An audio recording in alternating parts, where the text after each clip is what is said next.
Hi, I'm Nick Miller coming to you live from the Tempe office with another edition of Inventory Updates. In today's update, we're going to talk about when to align a car and some decision trees that'll help us get there. As you know, in the ICs, we currently don't have a set standard on when we should be aligning a vehicle. Typically, we rely on our technicians to notate a pole, an off-center steering wheel, or to make a repair of a suspension component that then requires an alignment. Standardizing that process is going to allow us to create consistency from IC to IC.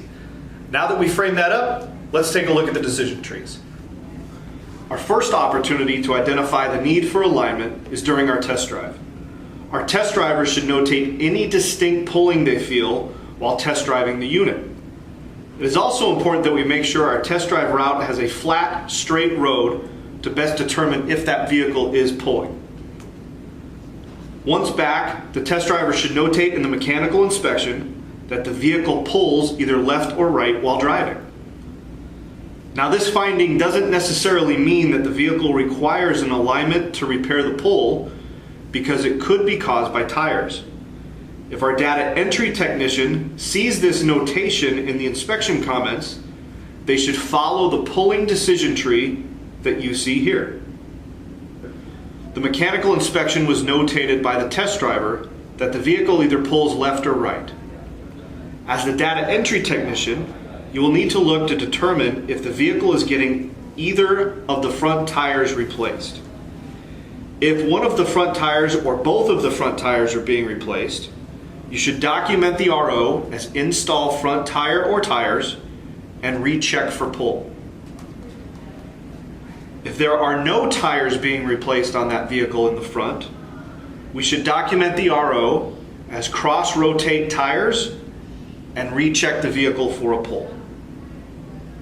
Now, once the builder gets the unit, they will perform the associated repairs that were documented on the RO, either replacing one or both of the front tires, cross-rotating the tires if they can, rotating front to back if the tires are directional, and then reassessing the vehicle.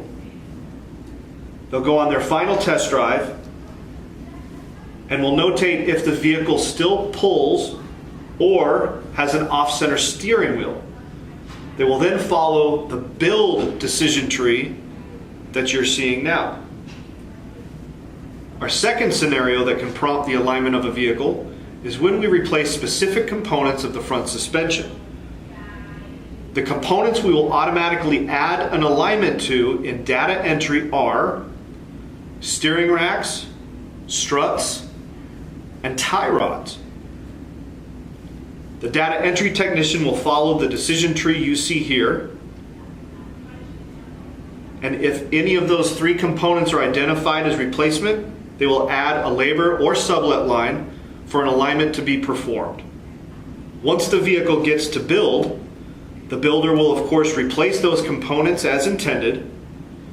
Now, knowing not all struts can be adjusted for camber or caster, the builder should test drive the unit after replacement and notify the line lead that the vehicle either does or does not require an alignment, depending on the availability of those adjustments. Now remember, that's just for struts. Anytime we replace a tie rod or a steering rack, we would perform the alignment. If those struts that he replaced or she replaced don't require an alignment, we would remove it from the RO. Now that we've covered the content, if you have any additional questions or concerns, please reach out to your AD. The decision tree and outline will be available for you to review on Dash. And if you haven't yet subscribed, please do so and make sure you turn on your post notifications so you don't miss an update. Thanks for watching, and until next time, happy wrenching.